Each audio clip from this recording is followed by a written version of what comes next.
Assalamualaikum warahmatullahi wabarakatuh. Selamat datang kepada Bapak Lutfi Jayanto selaku dosen pengampu mata kuliah perilaku organisasi. Halo teman-teman, perkenalkan nama saya Yayang Novealita. Kali ini aku mau sharing satu topik yang gak asing buat teman-teman di dunia kerja. Apa sih itu? Ini dia. Apa yang muncul di benak kita ketika mendengar kata reward dan punishment? Segala sesuatu yang mengerikan dan menyenangkan, atau segala sesuatu yang pasti terjadi dalam setiap aspek kehidupan. Bener banget. Jadi, kali ini saya akan menyajikan beberapa outline yang akan kita bahas terkait tema presentasi, penghargaan, dan hukuman. Yang pertama adalah tujuan dari reward dan punishment. Mengapa harus ada reward dan punishment, serta apa sih tujuan dari keduanya? Yang pertama kita akan bahas tujuan dari reward. Jadi menurut Colin dan kawan-kawan, reward adalah sesuatu yang dapat memberi dorongan atau insentif agar seseorang melakukan tindakan berulang. Sedangkan menurut Mahmudi, reward dapat berupa uang yang bisa diberikan kepada mereka yang bekerja melampaui standar yang telah ditetapkan. Contohnya seperti karyawan berprestasi yang diberi bonus berupa fresh money oleh perusahaan tempat dia bekerja. Lebih lanjut, kita akan membahas mengenai 3 tujuan yang dikemukakan oleh Gibson. Yang pertama adalah untuk menarik atau attract. Ibaratnya saya ini adalah seorang CEO atau owner sebuah perusahaan. Maka untuk menarik orang yang berkualitas, bisa saja saya memberikan reward bagi mereka yang bergabung bersama saya. Yang kedua adalah untuk mempertahankan atau retain. Adanya reward bisa dijadikan pertimbangan bagi karyawan kita yang mungkin bimbang untuk bergabung bersama perusahaan lain. Dan yang terakhir adalah memotivasi atau motivate. Dengan adanya reward, maka seseorang bisa saja berpikir untuk melakukan lebih agar mendapat sesuatu. Nah, termasuk bagi mereka, para karyawan berprestasi, dan juga kita, para mahasiswa berprestasi. Dari reward, kita beralih ke punishment. Apa sih itu punishment? Hukuman? Bener banget. Tapi hukuman yang bagaimana? Menurut Sadirman, punishment adalah salah satu bentuk motivasi yang diberikan kepada mereka berupa reinforcement negatif apabila dilakukan dengan tujuan, dengan prinsip, dan juga dengan cara-cara yang benar. Ingat ya, dengan cara-cara yang benar. Adapun cara pemberian punishment harus ditinjau dari tujuannya yang menghasilkan dampak perbaikan paling efektif dan paling baik. Tujuan dari punishment tidak hanya sekedar untuk menghukum seseorang, tetapi yang pertama adalah tujuan pembalasan. Ini sangat tidak dianjurkan. Kenapa? Karena dalam tujuan pembalasan hanya ada dendam yang tersimpan pada saat pemberian punishment. Yang kedua adalah tujuan perbaikan. Seperti ibaratnya, saya adalah seorang owner atau CEO yang memberikan hukuman kepada karyawan saya agar dia tahu bahwa apa yang dia lakukan salah dan memperbaiki diri. Tujuan yang ketiga adalah perlindungan. Saya akan memberikan hukuman kepada karyawan saya yang bermasalah atau yang melakukan tindakan kriminal untuk melindungi rekan kerja yang lain dan melindungi keutuhan perusahaan saya. Tujuan yang keempat adalah ganti rugi. Sebagaimana apabila terjadi atau terdapat karyawan yang korupsi dalam entitas saya, maka saya akan meminta ganti rugi kepada pihak yang bersangkutan. Nah, ini merupakan tujuan ganti rugi yang saya jatuhkan kepada dia berupa punishment. Dan yang terakhir adalah teori menakut-nakuti. Dengan adanya punishment atau peraturan yang menegaskan bahwa seseorang akan dihukum apabila melakukan tindak kejahatan dalam kantor saya, maka ini akan membuat seseorang atau karyawan tersebut jera, bahkan tidak ingin melakukan tindak kejahatan karena takut dihukum tentunya. Outline selanjutnya adalah model penghargaan individu. Pernah nggak sih teman-teman mendengar penghargaan intrinsik dan ekstrinsik? Belum pernah? Oke, mari kita ulas bersama-sama. Sebelum mengulas lebih lanjut mengenai penghargaan intrinsik dan ekstrinsik itu sendiri, saya akan memaparkan alur dari proses penghargaan. Gimana sih suatu penghargaan itu bisa berkolaborasi antara penghargaan intrinsik dan juga ekstrinsik? Oke, jadi ketika ada karyawan saya yang memiliki skill dan kemampuan yang benar-benar mumpuni, kemudian dia juga memiliki motivasi yang berhasil, dan juga memiliki pengalaman yang luar biasa, maka dia akan mendapatkan suatu kepuasan kerja atau motivasi kerja. Dan itu akan menimbulkan penghargaan yang namanya penghargaan intrinsik.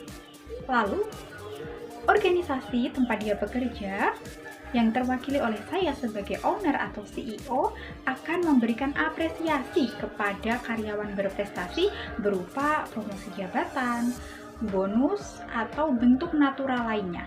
Nah, inilah yang disebut dengan penghargaan ekstrinsik. Jadi, apakah penghargaan intrinsik merupakan self-reward? Tentu saja iya. Kenapa?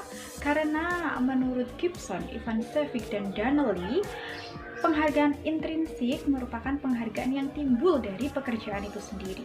Contohnya seperti tanggung jawab, tantangan, dan juga feedback dari pekerjaan itu. Nah, aspek yang perlu kita tinjau yang pertama adalah penyelesaian pekerjaan. Penyelesaian pekerjaan akan menimbulkan self-reward dari orang yang mampu menyelesaikan pekerjaan dengan bagus. Yang kedua adalah pencapaian prestasi. Dan yang ketiga adalah otonomi. Maksud otonomi adalah bahwa pekerja yang memiliki self-reward biasanya akan juga memiliki ide untuk mempertimbangkan bagaimana cara dia melakukan pekerjaan tanpa diawasi oleh atasan. Dan yang terakhir adalah pengembangan pribadi. Perlu digarisbawahi bahwa pengembangan pribadi ini harus dilakukan oleh bantuan pihak eksternal agar optimal. Tapi apa bisa dilakukan oleh pihak internal? Tentu saja bisa. Tetapi lebih optimal apabila bersinergi dengan pihak eksternal, seperti perusahaan harus menyediakan pelatihan bagi karyawannya untuk meningkatkan skill dan keterampilan para pekerjanya. Dari penghargaan intrinsik yang telah kita bahas, teman-teman, kita akan beralih ke penghargaan ekstrinsik. Apa sih itu penghargaan ekstrinsik? Dilihat dari katanya ekstrinsik berarti mengandung kata ekstern atau di luar.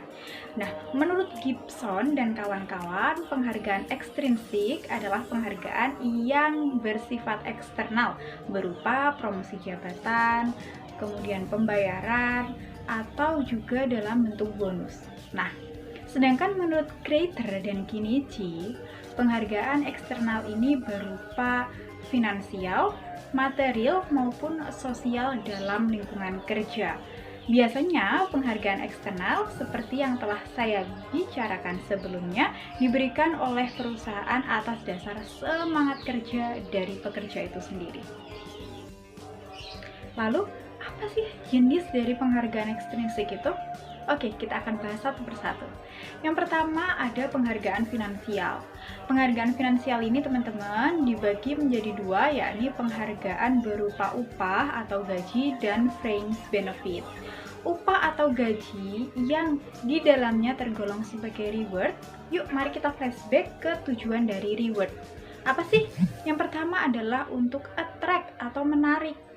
Contohnya, manajer akan digaji lebih tinggi daripada staff. Nah, ini adalah contoh nyata ya. Kemudian yang kedua adalah fringe benefit seperti asuransi, kemudian premi kecelakaan, premi jaminan kematian, dan lain-lain. Kemudian yang kedua adalah penghargaan interpersonal. Contohnya, sama seperti saya memberikan sertifikat penghargaan kepada karyawan atau staf keuangan yang berprestasi dan dapat menganalisis laporan keuangan dengan baik sehingga memberikan data yang akurat kepada saya untuk mengambil keputusan. Sedangkan yang ketiga adalah promosi jabatan.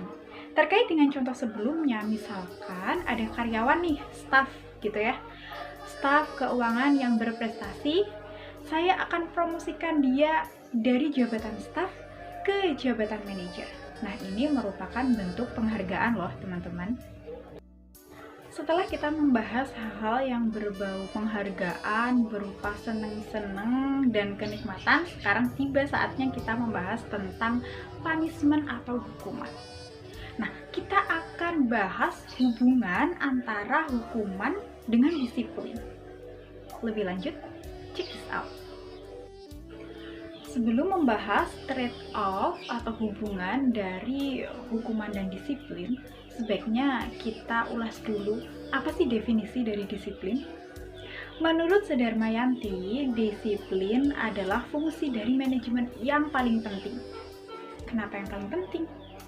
Jadi menurut Sudarmayanti, kenapa dikatakan paling penting? Karena dengan disiplin, perusahaan bisa untuk mencapai tujuannya. Coba dibayangin ketika perusahaan teman-teman dipenuhi oleh karyawan-karyawan yang berangkatnya telat, maunya pulang cepat, dan banyak kebohongan di sana-sini. Mau jadi apa? Nah, sedangkan menurut Alex, disiplin itu adalah tindakan yang sesuai dengan peraturan, baik yang tertulis maupun tidak tertulis. Saking pentingnya disiplin dengan tercapainya tujuan perusahaan, Handoko membagi 3 jenis tindakan pendisiplinan terhadap karyawan. Yang pertama adalah disiplin preventif. Jadi sebagai entitas atau perusahaan, kita harus berusaha agar kebijakan-kebijakan yang dikeluarkan oleh perusahaan ini bisa digunakan sebagai alat untuk pencegahan. Ingat, dalam disiplin preventif yang perlu digarisbawahi adalah pencegahan. Karena pada tindakan ini belumlah terjadi tindak pelanggaran. Yang kedua adalah tipe pendisiplinan korektif. Jadi dalam korektif ini ibaratnya adalah ketika seorang karyawan itu sudah melakukan tindak kesalahan atau pelanggaran, namun masih bisa dibenahi dengan peraturan yang ada. Yang terakhir atau yang ketiga adalah pendisiplinan progresif.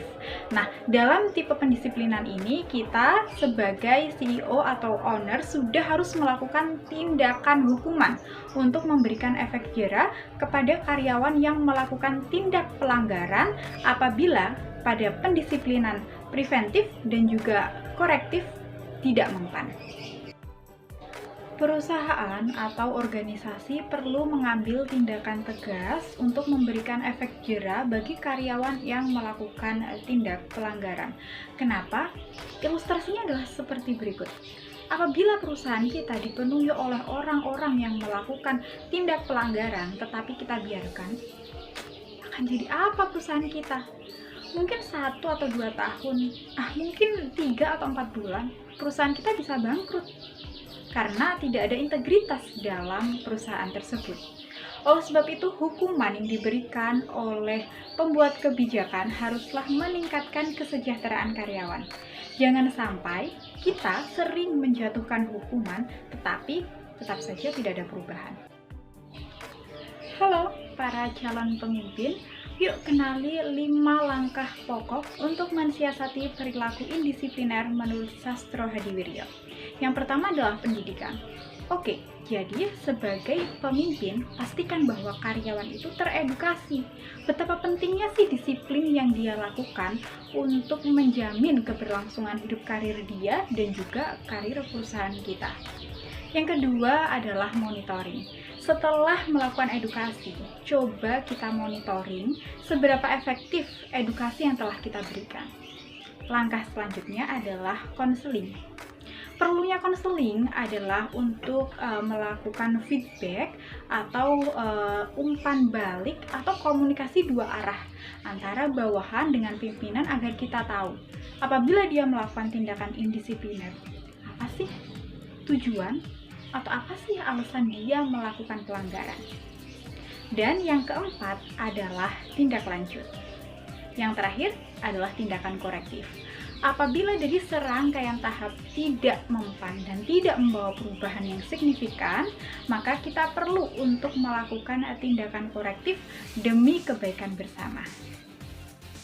Halo teman-teman, masih semangat kan?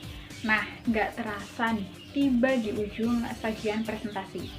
Apa yang teman-teman bisa simpulkan dari sharing materi bersama aku? Oke, yang pertama adalah bahwa dalam jangka pendek nih, ternyata hukuman itu lebih efektif dibandingkan pemberian reward. Yang kedua, kita semua tahu bahwa hukuman pasti menimbulkan efek yang negatif seperti kemarahan, kesedihan, dan juga ketakutan. Oleh sebab itu, para pemimpin harus benar-benar bijaksana dalam memberikan atau menjatuhkan sebuah punishment. Dan yang terakhir, menurut McIntyre dan juga Wesley, imbalan itu bisa meningkatkan motivasi karyawan berkali-kali lipat untuk mencapai kinerja perusahaan yang maksimal.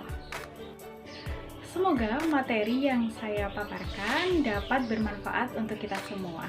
Tiada gadis yang tak retak, kurang lebihnya ia yang mohon maaf yang sebesar-besarnya. Wassalamualaikum warahmatullahi wabarakatuh. Terima kasih, matur nuwun, gracias, dan